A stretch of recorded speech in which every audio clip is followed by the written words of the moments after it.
Hello বন্ধুরা, এখন যে ছবিটি আঁকা হচ্ছে উড়ন্ত পাখির পেন্সিল স্কেচ। দেখো, ভালো করে দেখো, অনেক সুন্দর করে একটি মাত্র পেন্সিল দিয়ে সুন্দর করে আঁকা হচ্ছে।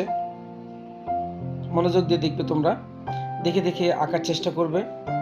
খুবই সহজ। এবং ভিডিওটি ভালো লাগলে অবশ্যই আমার এই চ্যানেলটিকে সাবস্ক্রাইব করে নেবে, ভিডিওতে লাইক করবে, শেয়ার করবে। ভিডিওটি দেখার জন্য তোমাদের অসংখ্য অসংখ্য ধন্যবাদ।